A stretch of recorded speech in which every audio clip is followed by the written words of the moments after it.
प्रभातखबर.com, विश्वास वही, रफ्तार नहीं।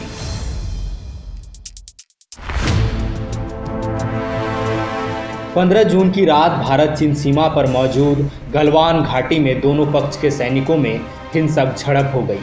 बिहार रेजिमेंट के कमांडिंग ऑफिसर संतोष बाबू सहित 20 जवान इस झड़प में शहीद हो गए। झड़प में झारखंड के लाल कुंदन ओझा भी शहीद हो गए। बिहार रेजिमेंट हमेशा शौर्य की गाथा लिखते आई है। आज उसमें एक गाथा स्वर्णिम अक्षरों से लिखा जाएगा वीर शहीद कुंदन ओझा जी का। शहीद कुंदन कुमार ओझा झारखंड के साहिबगंज जिला स्थित बिहारी गांव के रहने वाले थे। किसान परिवार में जन्मे कुंदन 3 भाइयों में दूसरे नंबर पर थे। उनकी उम्र केवल 26 साल थी। इतनी कम उम्र में बेटे को खोने का गम माँ पिता की आंखों में साफ दिखता है, लेकिन गर्व भी है कि उनका सपूत माँ भारती की सेवा में शहीद हुआ है। देशभक्ति के उद्देश्य रखकर वह सेना में भर्ती हुआ था। उसका परिवार बहुत गरीबी से गुजरा हुआ था। उस गरीबी को देखते हुए बेचारा देशभक्ति के में गया और ये जो चाइना के साथ में उसका जो ऐसी झड़प हुआ, जिसमें वह देश के लिए अपना बलिदान दिया, उस बलिदान को हम लोग नमन करते हैं। उसकी वीरता का हम लोग नमन करते हैं कि इसी तरह का लाल हमारे देश में पैदा होता रहे और देश का रक्षा करता रहे। शहीद कुंदन ओझा बीते 3 फरवरी को ही छुट्टी से वापस ड्यूटी पर लौटे थे। तब अपनी गर्भवती पत्नी और माता पिता से वादा किया था कि जल्द ही बच्चे के जन्म पर वापस लौटेंगे, लेकिन भाग्य को शायद कुछ और ही मंजूर था। मैं पूरे देश से और पॉलिटिकल लीडर्स से ये मांग करना चाहता हूँ कि बस बिहार रेजिमेंट को वो गाथा लिखने का अवसर प्रदान किया जाए। बिहार रेजिमेंट और हमारी सैन्य शक्ति, हमारे देश की सेना आज किसी भी देश की सेना से कम नहीं है। वो एक इतिहास की गाथा लिख देंगे। आप बस उन्हें एक मौका दें। कुंदन की शहादत से महज 17 दिन पहले ही उनकी पत्नी ने बिटिया को जन्म दिया। शहीद कुंदन अपनी नवजात बेटी का चेहरा भी नहीं देख सके। कुंदन की शहादत की खबर मिलने के बाद से ही परिवार के लोग मर्माहत हैं।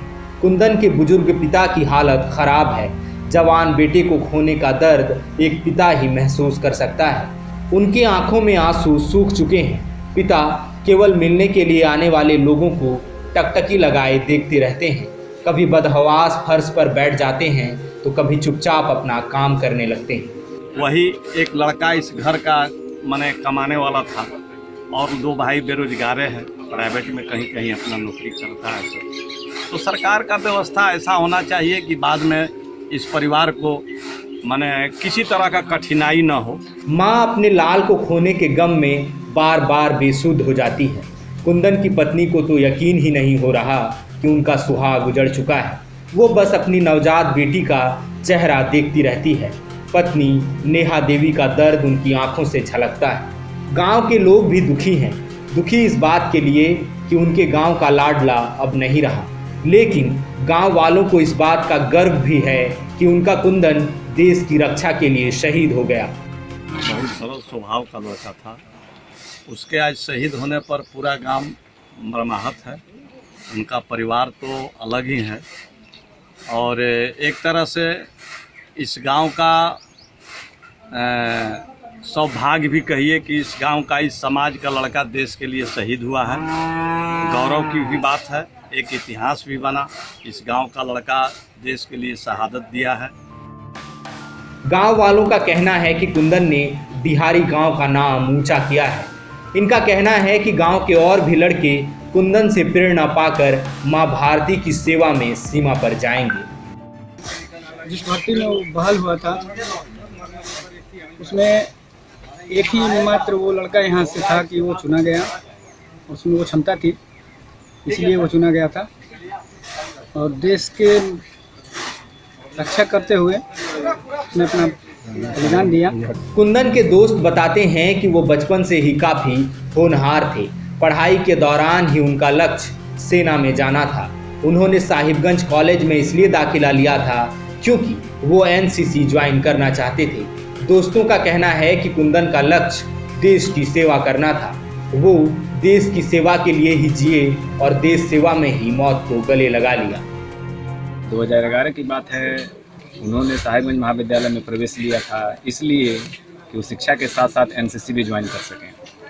संयोग ऐसा रहा कि उनका जो नामांकन का चयन सूची था वो प्रकाशित हो गया था और वो अपना नामांकन समय पे करा नहीं पाए थे। दूसरी सूची जारी हो चुकी थी और वे हतोत्साहित हो गए थे कि अब मेरा नामांकन नहीं होगा महाविद्यालय में और मैं एनसीसी भी नहीं कर पाऊँगा। लेकिन ऐसा हुआ नहीं।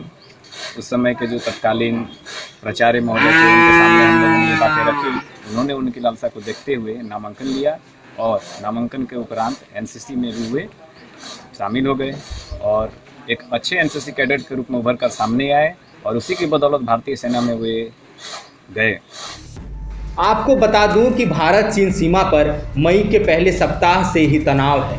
लद्दाख सीमा पर गलवान घाटी, डैमचौक दर्रा और पैगोंग झील के पास दोनों पक्ष के सैनिकों में बीते काफ़ी समय से धक्का मुक्की की घटनाएं हो रही थीं। बीते 15 जून को विवाद हिंसक झड़प में तब्दील हो गया। इसमें बिहार रेजिमेंट के कमांडिंग ऑफिसर संतोष बाबू सहित 20 जवान शहीद हो गए। एक कपटपूर्वक एक विभत्स घटना को अंजाम दिया है जिसकी हम लोग भर्त्सना करते हैं और चाइना के विस्तार नीति का हम लोग विरोध करते हैं। आज का जो भारत है चाइना के किसी भी विस्तारवादी नीति का भरपूर विरोध करने के लिए सक्षम है। साहिबगंज से प्रभात खबर के लिए सूरज ठाकुर की रिपोर्ट। प्रभातखबर.com, विश्वास वही, रफ्तार नहीं।